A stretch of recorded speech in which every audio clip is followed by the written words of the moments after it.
today we're going to be talking climate change, or as it was called in the as it's being called now, previously global warming, and as it was called in the 70s, global cooling. So it changes its name quite a lot. What, if any, is the difference, Patrick, between climate change and global warming? Well, that's fairly straightforward. The two things that you mentioned, climate change and global warming, are actually quite different. Global warming will be one small section of climate change. Climate change is a long-term process, and it will include global warming and global cooling. What they're running at the moment is a scam where they're exaggerating the present global temperatures. Actually, global's the wrong name, but we'll leave it for the moment.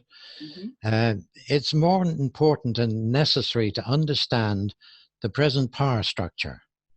Some considerable time ago, a group of people who we now call the New World Order, they decided to implement a strategy which would end up with them in control of all other humans on Earth. They are psychopaths who care nothing for other people, nor the degree of suffering that they cause. On the contrary, they enjoy harming others.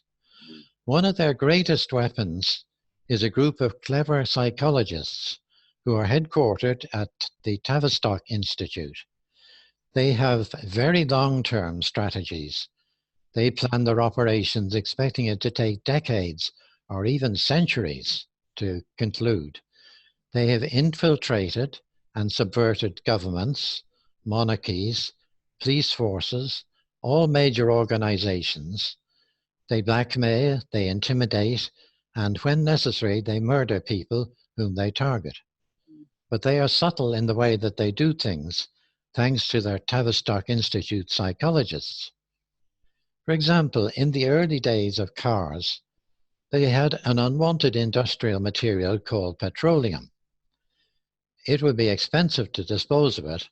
However, they worked out a way of disposing it not only cheaply, but actually getting paid for disposing of it. And they did that by using it as a car fuel. The main problem was the fact that there were 50,000 farms in America which were producing alcohol as a fuel. And cars could run on the alcohol, and they generally did so because there were very few filling stations in the early years of petroleum. So being cunning people, they introduced prohibition in America under the guise of objecting to humans actually drinking alcohol, something which they couldn't care less about. Under prohibition, those 50,000 farms were prevented from making alcohol legally. And as a result of that, the filling stations established a monopoly for car fuel. When that monopoly had been established, prohibition was dropped. One of their latest scams is global warming, where they claim that carbon dioxide, CO2, caused by humans, is causing the Earth to heat up. They've come up with various ways of making money from the idea, and they also enjoy the fear and worry which the notion causes for some people. Their notion is laughable and totally incorrect. The climate on Earth changes continually and always has. For example, in England at the present time, it gets cold in London. But in spite of that, one of the old streets in London is called Vine Street. Guess why? And grapes used to be grown as far north as Lancashire, which is in the northeast of England. Some years ago, market stalls were set up in winter on the ice of the River Thames, which froze over every year. Those two facts show clearly that there were big shifts in annual temperature over long periods of time. Those temperature changes happened long before industrialization and any significant production of CO2 by humans. That sort of swing in world average temperature is the quite normal effect of natural climate. Mm. Consider the source of CO2 produced on Earth. The vast majority comes from some 150,000 underwater volcanoes. The next largest amount of CO2 comes from animals and insects, while humans come in a very poor third in the production of CO2, which everybody breathes out. A very important fact is that CO2 is not the main cause of global warming. Everybody's told it is, but it isn't. Instead, water vapor is the main cause of heating. Please understand very clearly that CO2 is a valuable, non-harmful gas and is vital for plant growth.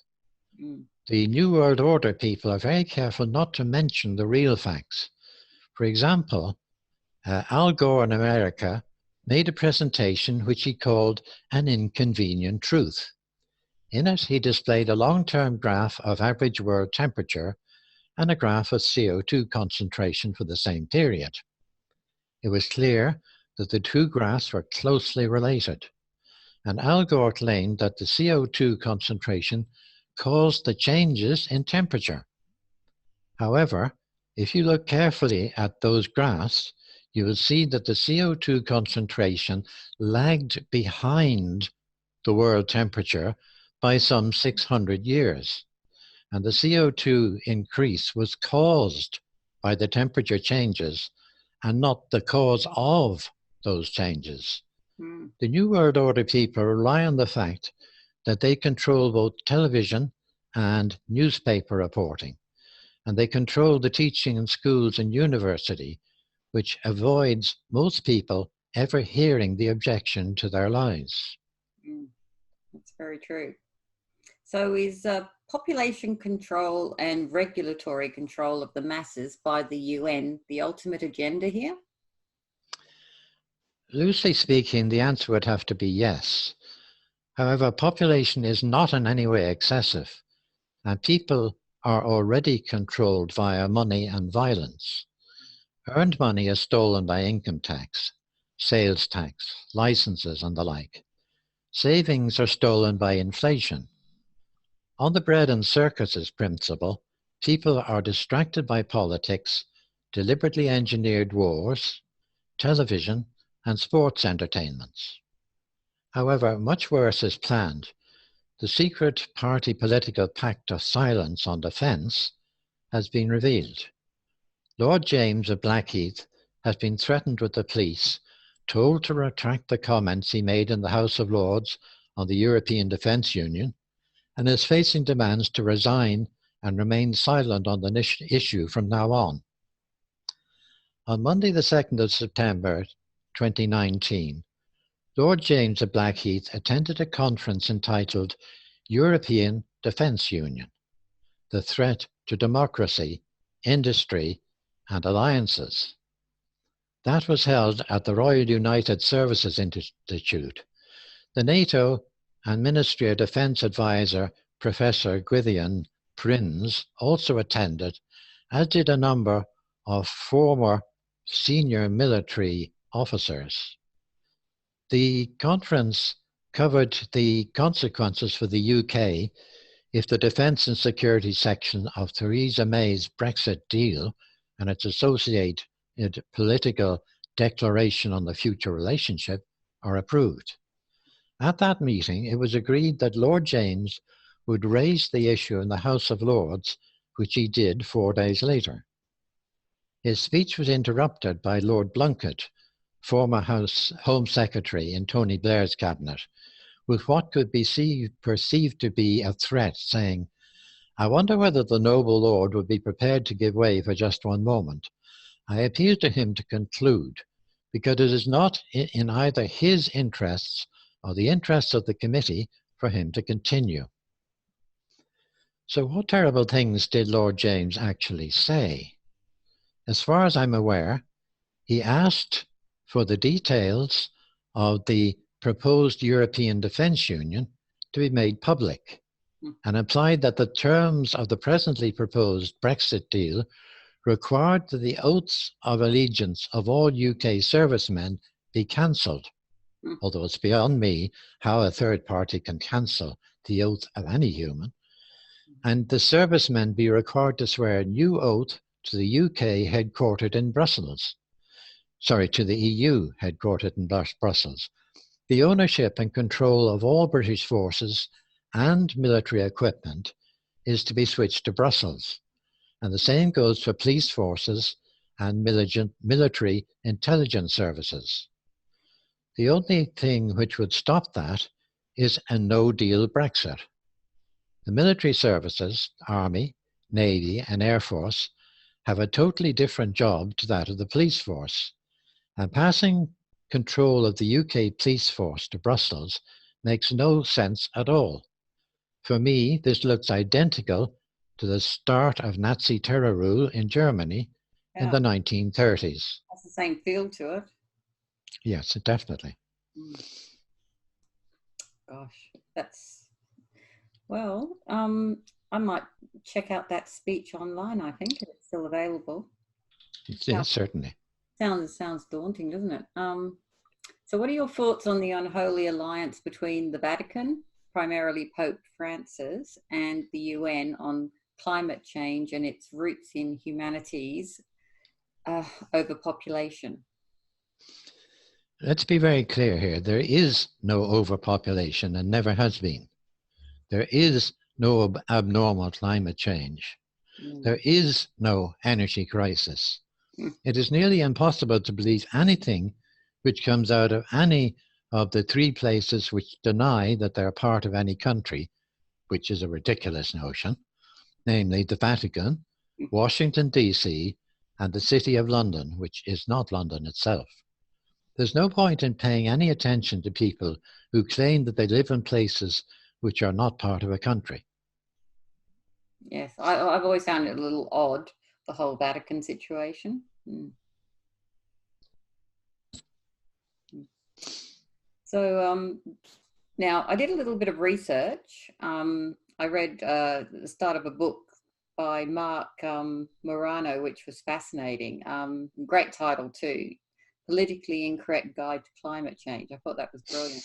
So to get a little bit of research, and in that I found out that the Earth has actually cooled since the medieval warm period, which was between 900 and 1300 AD. But this fact is never mentioned by climate emergency alarmists. Do you ever wonder how much of Earth's history has been hidden to support government agendas or particular people or monarchs' agendas, I suppose I should say as well? Actually, no, because pretty much everything we're told is actually a lie. Yeah, true. Oh, Feels it. over a period, well, it actually is. Over a period of many decades, the New World Order people have infiltrated and subverted governments, armies, police forces, teaching establishments, media outlets, and the like. They then started pretending that science fiction is true and reality is a conspiracy theory. We have no way of knowing what happened in the past. It is said that history is a lie agreed upon. It is embarrassing that the most famous people in history are those people who have killed very large numbers of humans, typically brutally, savagely, and without remorse. Yeah, yeah, it's a little staggering, isn't it? I have spent a lot of time with archaeohistorians in Australia, and the carbon dating they're doing in Australia predates anything in Africa, but people still think that Africa is the cradle of life on Earth when it's, if it's been disproved, but then never disseminated out any further than the initial agreement that yes, okay, this has been carbon dated, and yes, this is Australia is probably where life actually did begin on Earth, or seeded. Yes, that could be so.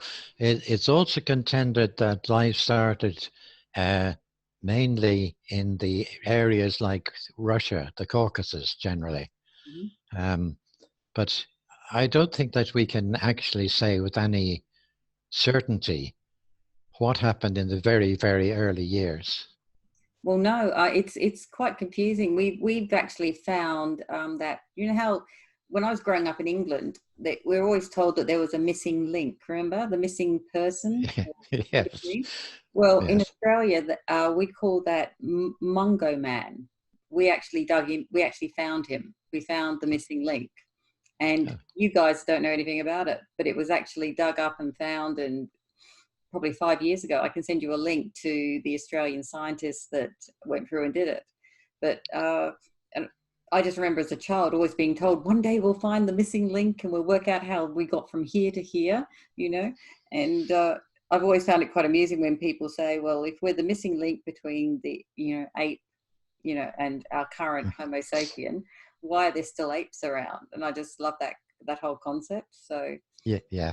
No, I have a problem with that, a very serious problem. If you mate two dogs, the result is a dog. mm, It's always been a dog and always will be. The same applies to all other species. Darwin put forward his theory of natural selection. That is a minor facet of each species, which has been designed by God and put into the species deliberately. But you do not get a switch from one species to another species by natural selection. It just doesn't happen. It can't happen. There's no chance whatsoever of humans having evolved from other things and end up being humans as such. It's just impossible. It can't happen. It's a bit like the notion of uh, artificial intelligence. There are very clever computer programs. I've created such myself. They can do pretty much anything that the programmer tells them to do, but there's no intelligence. Yes, you could write a program which gathers lots and lots of information. The information is not the answer to a question, and you can't deduce a question by looking at the data. It just doesn't happen. The intelligence comes from the soul inside each human. exactly. That soul, that soul is produced by God and put into the human body by God and taken out of the human body at death by God. And unfortunately, you are already an eternal being. I'm sorry, there's nothing we can do about it. You are never, ever going to die. Your body will die, but you won't. I'm sorry about that. But Oh, there is no such thing as death to get you out of the past things that you've done and your life experiences. Sorry about that. So I don't care what has been produced by scientists in Australia saying this is the missing link. Yes, perhaps it is a missing link, but between what and what is a very serious question. I I think don't, it's just a I difference. don't, I don't under any circumstances accept the fact that an animal has been converted step by step into a human being. Oh, yeah. No, Sorry, I'm definitely a skeptic. no, I'm, yeah, so am I. I have to agree with you there. No, this is the link between, it was more of a, what you, I'm not really up on my, uh, there's Homo sapien, which is what we are. And then Yeah. there was the caveman. I've forgotten what that particular one. It was Neanderthal, are you thinking Neanderthal. of? That's it. It was between the two. So that's what they found. I'll send you the link, Patrick. You could check it out, and I think I think you'll find it interesting. But Okay. back to that book that I was telling you about. The Yes. author of it was Mark Morano. He and it was called Politically Incorrect Guide to Climate Change.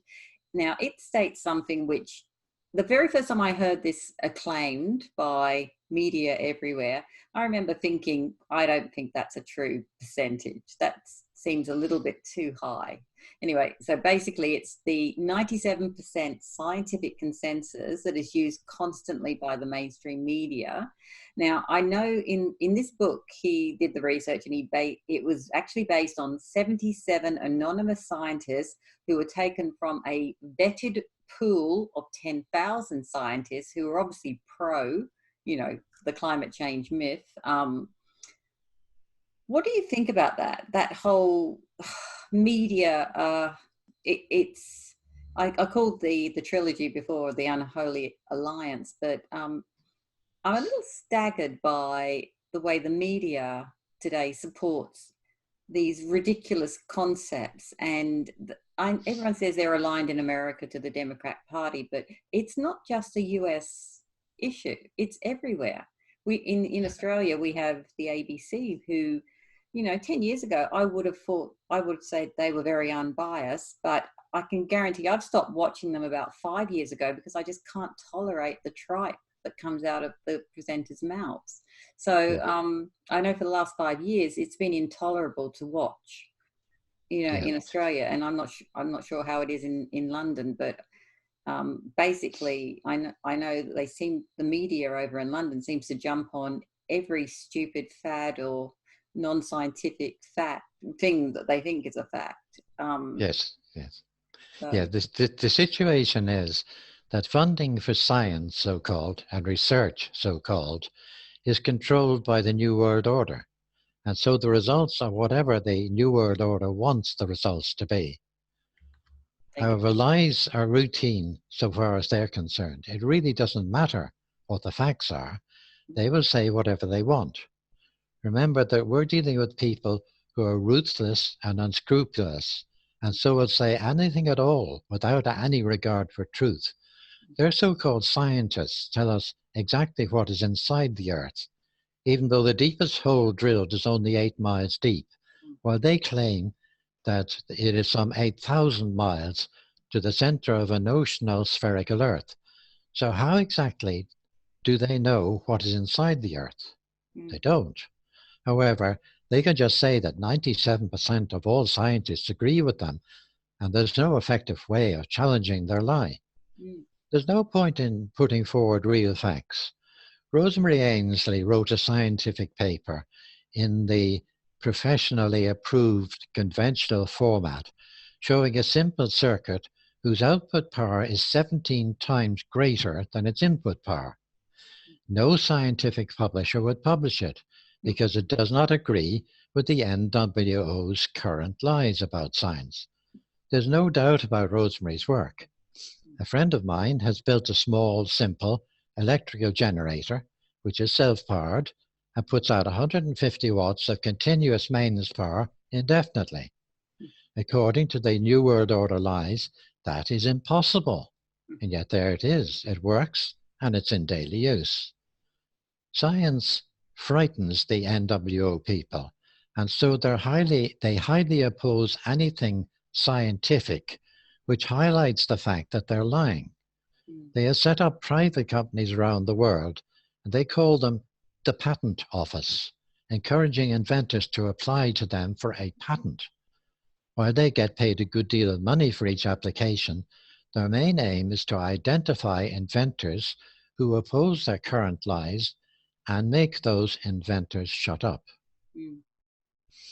Yeah, I've often thought the only way to kind of beat the system in a country is to actually mass produce something and give it away for free to a large group of people to make the problem with that is that that's exactly what they're watching out for, and they have a number of ways of stopping you doing that. First of all, to make these devices that you want to give away for free, you have to have a large amount of money to buy in the components that are necessary. And they're watching out for things like that. Usually the person who wants to do it doesn't have large amounts of money in their hand to begin with. If they did, they'd be the sort of person who didn't care what anybody had. They'd only be interested in themselves. There are one or two exceptions to that. But the normal thing is that they will set up, the New World Order people will set up fronts claiming to be organizations which offer money to people to develop useful new technology. And if you go to them, they say, fine, we need an agreement between us before we give you a couple of £1 million. So what we want to do is get you to sign this paper. So you sign the paper, then you discover that they have full control of your invention. So they pop it on a shelf and say, that's nice, we're not going to make any of these. Goodbye. there are other methods that they use. Some of them are quite nasty. They will say, your invention is of national security importance. You are not allowed to talk about this to anyone. If you speak about it or make one or try to use it, what will happen is we will put you in prison without a trial, without any conviction, and you will stay in prison for the rest of your life. Charming people they are, really charming. Yeah, oh, yeah, I know, it's exasperating. So This is the way that life really is at the moment. yeah. And if you don't understand that, you'll be confused about things. A lot of people who start to study free energy have in the imagination that I had when I started, the notion that this does actually work, but the technology has to be developed a little further so that we can have it. But in actual fact, that's not true. The technology has been developed literally thousands of times, and there are lots of different ways of doing it. Mm. But the reason that we don't have it is the opposition of these New World Order people. It's a shame we don't have a list of all of them. So Well, in the ebook that I put out, I list more than 150. I mean, how many do you need?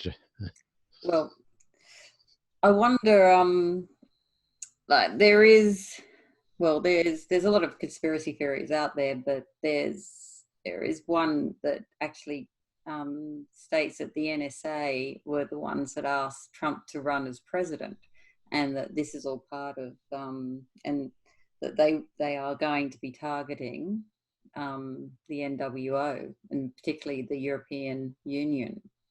You know, That and is yeah, that and is very interesting. I hadn't heard that before. oh yeah, that's been around for a few years. Apparently, the NSA have been terrorized and terrified that the Democrats were going to completely socialize the US, and that's why they approached Trump to run, thinking that he'd win, and he has, obviously, because they basically told him what to say, what policies to implement, and basically have been protecting him. Apparently, he's had a number of assassination plots which have all been foiled. So, which I wouldn't be surprised if that was true. I'm not sure about the NSA being in liaison with him, but it does seem to be the only acronym agency over there that hasn't kind of targeted him in the last couple of years. So maybe there is something to it. Yeah. But anyway, fingers crossed. So what do you think, Patrick, that socialism always appears to be the standard holder of environmentalism? That's something that I've always noticed. The Greenies always seem to have a socialist agenda. And I've never really been on that bandwagon. I'm pro-green, of course. I think most people would rather a natural environment to live in. But what comes, I think socialism itself is great in a small quantity, like up to 40 people. If you want to set up your little hippie kind of commune, go do it, have fun. I'm happy. But I think when they try to scale it up, all it ends up doing is killing people. Yeah, I don't actually know. I'm not really into politics, but because ordinary decent people care about the living conditions in which their children and grandchildren will have to live. That's probably why they tend to be grouped in a similar political arrangement.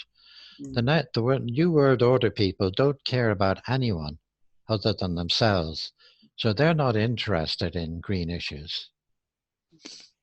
But they still have to live in this world too. So yeah, but they isolate themselves from everyone else, and they do whatever they want, and they're only interested in their own lifetimes.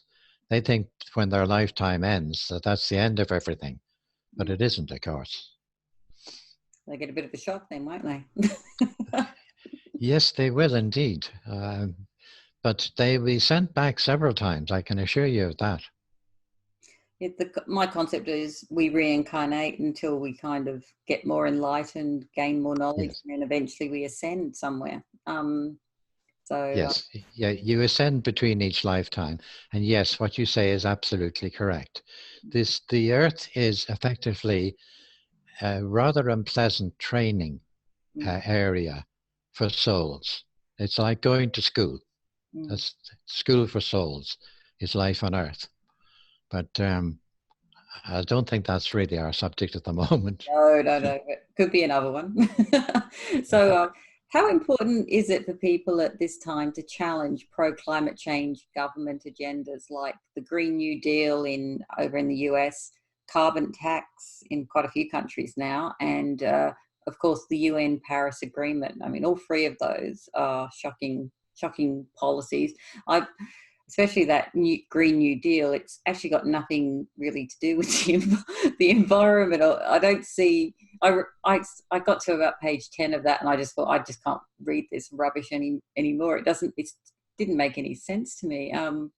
What do you think? Personally, I don't think it matters at all. No. The new the New World Order doesn't care what anybody says or does. They intimidate, blackmail, and generally abuse people as they enjoy doing that. Recently, I visited a town and found a row of idiots waving a placard encouraging people to act against carbon dioxide. Mm-hmm. I asked them about what they believe and what was the basis for their actions. And I was told that 97% of scientists said it, so it must be true. There you go. But with that level of brainwashing, there doesn't seem to be any point in opposing the New World Order lies. Mm. It's that 97%. Seriously, if I had $1 for every time that's quoted to me, it's just frustrating. I used to actually respond with actual fact online and things like that. But you're right, it doesn't matter. They just, No, it's a waste of time trying to talk to people who are convinced that the lies they're told are correct. mm, it's just staggering. I mean, I've even friends, I don't know how many friends I've lost in the last 5 years because I just get to the point where I just say, well, that's ridiculous. I can't Yeah, believe you don't question anything, yeah. it's, yeah. That's the way that the schools are organized at the moment. The Mm, schools are organized so that the pupils learn things that they're told and regurgitate them during exams. They're there in school to learn obedience to authority and to become another peg in a row of absolutely identical pegs. mm, They're not never taught to think and to act for themselves. I'm so old that I was raised outside that system. mm, I'm 77. And when I was in school, the actual science was taught. There were experiments done, uh, things exploded, cans crushed by air pressure, and so on. mm, Um, we were taught physical skills and things like that. Admittedly, some of the things that we were taught were erroneous, but they were the things that were believed by the people teaching them. mm, And in the areas of science, the science teacher uh, knew that the things that he was talking about generally because they were the results of scientific experiments. mm. But nowadays, it's totally different. It's a case of learn each of these check boxes. And even if you don't know anything at all, and tick the check boxes at random in an exam, you could pass. Amazing, isn't it? It's like this is my first year back at uni after 30 years of non-study, Uh-huh. and I was quite concerned about how I'd convert to it, and but I've done 4 subjects and I've got 4 HDs so far, and you know what? It was simple, and Uh-huh. I'm. Well, I said to my husband last night, I said, honestly, I don't. I mean, I think I'm intelligent, but I'm not above, I'm not in Mensa level. But uh-huh. when I went through the first time, to get a HD, you had to be up there with Mensa. You had to be a very, very smart cookie. Whereas this time, I think, I didn't struggle to get HDs at all. And I know for a fact, if I'm not struggling, you should need to get a HD, you should have to struggle to get a HD, I think. Yeah, yes, I understand that. One of the objectives of the New World Order is to lower average intelligence. And they are laying down in the sky things called chemtrails. And the chemtrails are a mixture of chemicals which are intended to lower the IQ of people and to increase the rate of Alzheimer's disease. What they are dropping on you can only be removed by taking an appropriate substance.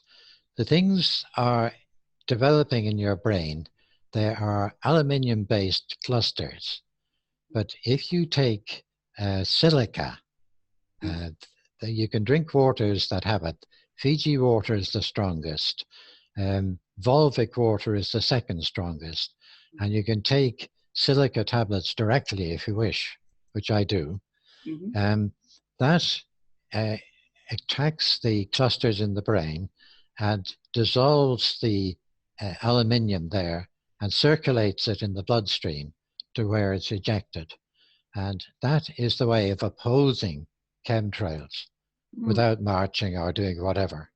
But I see the aircraft laying down chemtrails every day in the early morning, typically, or almost every day.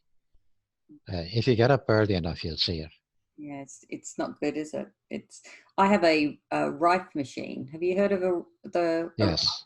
Yep, I've got two Spooky 2 generators here, and I have one of them that just runs on repeat on the detox of heavy metals.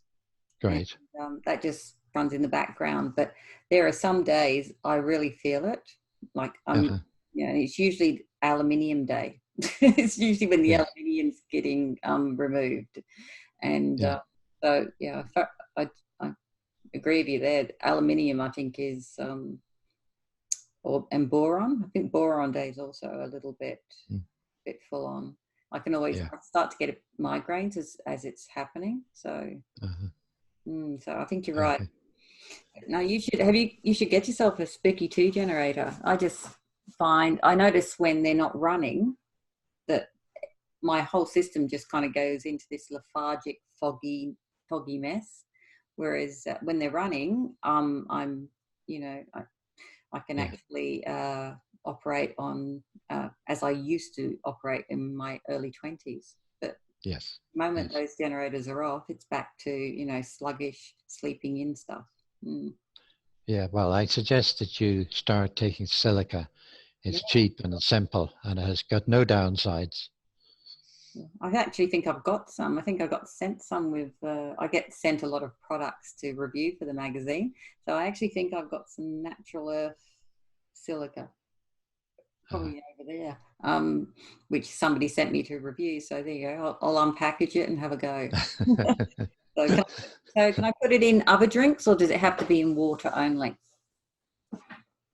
Is it a liquid? It looks like it's like a crushed crystal or something. It's a powder I'm being given. So I'd obviously add it to water or something, or? I don't know. I've never seen the powder version. Generally, I just buy it as a natural supplement. And they're quite cheap. And you can get capsules. They come in capsule forms, and you take one a day. Okay, I'll I asked for the powder because I thought I could add it to my smoothie in the morning. Make it an easy way to actually drink it. So, but anyway, I'll get it out now. I wasn't going to review it for a month or so, but it might come in handy. Okay, well, thank you very much, Patrick. That was great. Do you have any questions for me since it's our first kind of meeting? Thank you for having me on. No, I don't think that I do have any questions. It's a very, very big subject that we're talking about. Yes. The overall setup of the pretty much the whole world is the facet of dealing with the New World Order people. They're working very steadily and very hard, and they literally invent all the things that we're uh, speaking of typically. Yeah. The main thing is that if you read the Bible, God has created the world as it is, and the people in the New World Order are opposing everything that God says. If they can think of any way to do it, they will.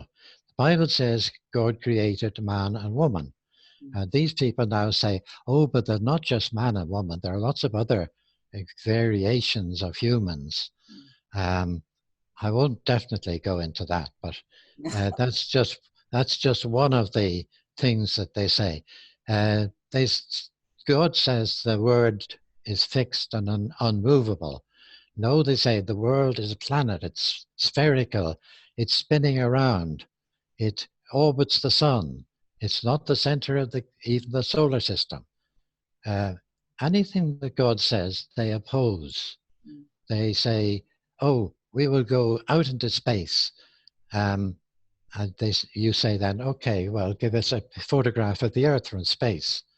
And they can't. They say, no, we have to create the picture of Earth from strips of pictures that we take from satellites. And they even get that wrong. They just pure invent what the picture of the world is supposed to be. It is absolutely laughable what they do. But that's the situation that we have at the moment.